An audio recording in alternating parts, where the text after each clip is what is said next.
Fala galera, beleza? Passando aqui hoje então para a gente trocar aquela ideia, né? Possíveis mecanismos envolvidos na gênese das enxaquecas, mecanismo neurofisiológico predominantemente naquele momento dentro da condição, hands-on, hands-off e o automanejo, que nos ajuda no engajamento do próprio paciente no seu tratamento, o que nos leva também a um quadro de independência funcional aumentado, que é o nosso maior objetivo também quando estamos tratando o nosso paciente, tá certo?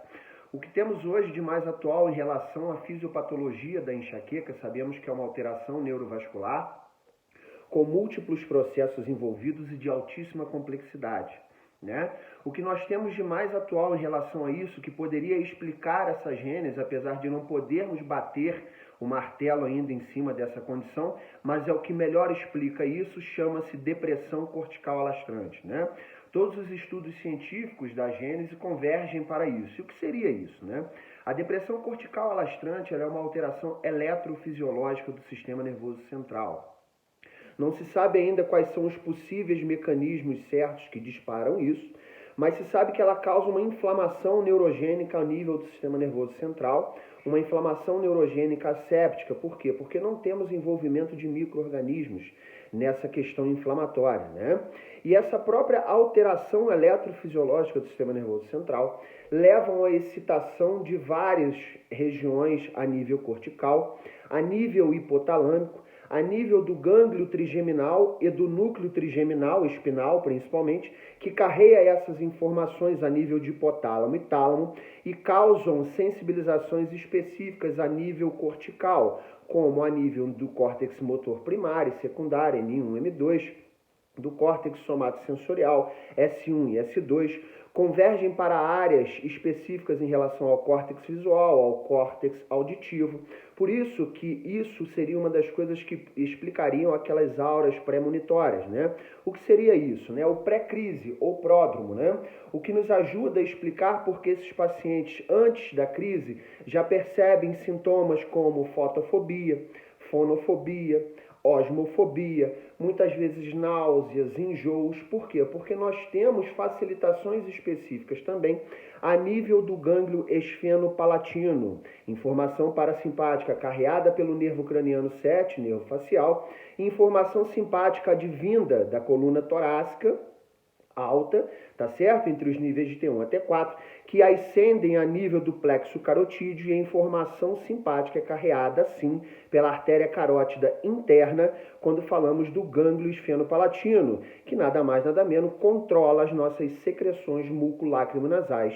Por isso, muitas vezes, esses pacientes também cursam com alterações autonômicas nesse momento e tem um aumento das suas secreções, é uma atividade parasimpática aumentada, por uma hiperexcitabilidade também ao nível do gânglio esfenopalatino, associado também ao gânglio trigeminal. Algumas substâncias, nesse momento, acabam tendo uma secreção aumentada, como o peptídeo relacionado ao gene da calcitonina, CGRP, o peptídeo associado à adenilato ciclase da pituitária. Já temos aí uma explicação porque nós temos o nosso eixo neuroendócrino associado a isso. Né? Temos o VIP, o peptídeo vasointestinal ativo.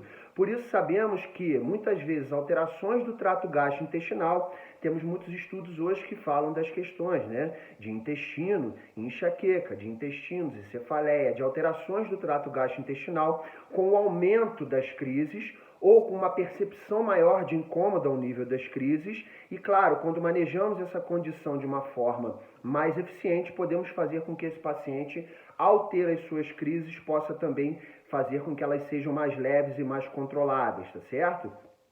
A própria depressão cortical alastrante, então, ela é o mecanismo neurofisiológico hoje mais aceito como a gênese para as enxaquecas, tá? De mecanismo neurofisiológico da dor, a gente já sabe hoje, pela própria IASP, né, que há enxaqueca, as migrânias, a cefaleia tensional, assim como a síndrome do colo irritável, assim como a doença de Crohn, com a artrite reumatoide, a fibromialgia e outras patologias, elas são classificadas como a doença, tá certo?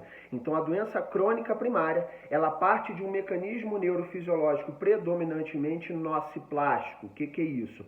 Existe uma alteração central do processamento da entrada nociceptiva.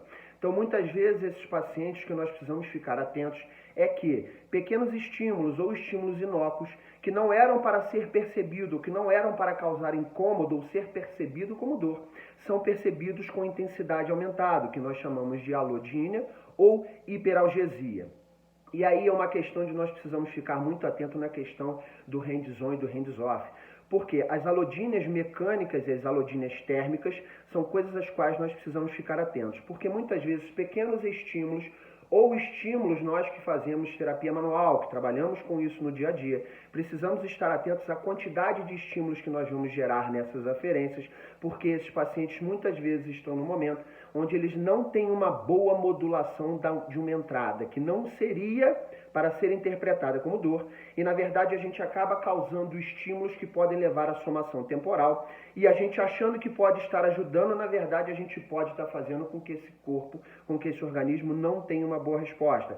Então no hands-on a gente precisa ficar muito atento.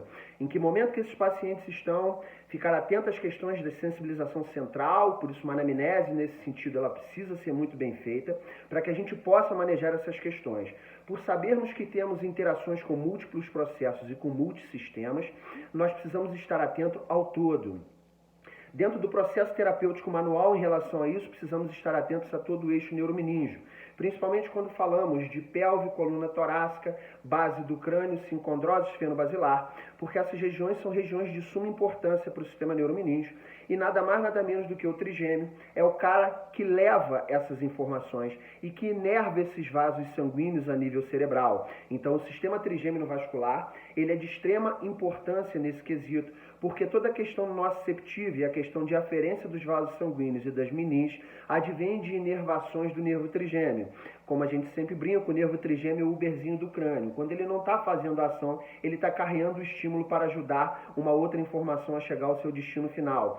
Então, de suma importância que nós estejamos atentos principalmente às regiões de C0, C1, C1, C2, coluna cérvico-torácica, coluna torácica e lombar pelo sistema nervoso autonômico simpático, pelve por todas as questões que temos associadas em relação ao trajeto das meninges, ao trajeto da dura mater como um todo, para que nós possamos manejar isso em condições mais eficientes e termos com que isso o paciente também possa se engajar. Então o automanejo dessas condições ele é extremamente importante, porque quando o paciente entende o seu processo, entende o que pode estar acontecendo, entende que ele precisa estar ativo no seu manejo, que ele precisa estar ativo para que a sua independência funcional aumente, nós com certeza teremos resultados melhores. Então nós precisamos olhar para toda a questão estrutural, precisamos olhar para questões neuromeninges, precisamos olhar para as questões de hábitos de vida diária, pacientes que precisam estar engajados num processo de alimentação saudável, de sono, as suas questões de controle de estresse e ansiedade são fundamentais nesse quesito.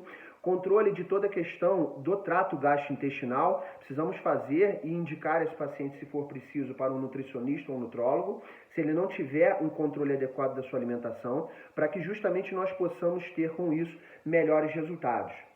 Em relação às entradas sensoriais, precisamos estar super atentos à questão da entrada ocular, porque essas informações, a inervação do globo ocular também é feita pelo trigêmeo, por isso que muitos pacientes sentem aquela dor nos olhos, aquela dor atrás dos olhos, porque toda essa inervação também cursa com inervação trigeminal. Muita atenção em relação a pacientes que têm atividades parafuncionais, o que seriam isso, né?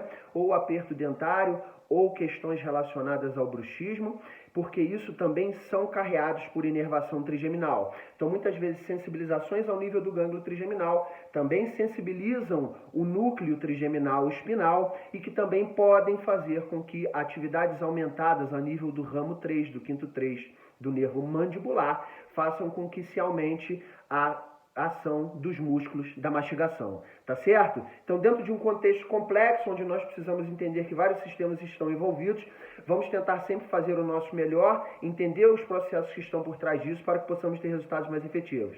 Valeu? Espero que tenha sido válido para você. Um forte abraço e até breve.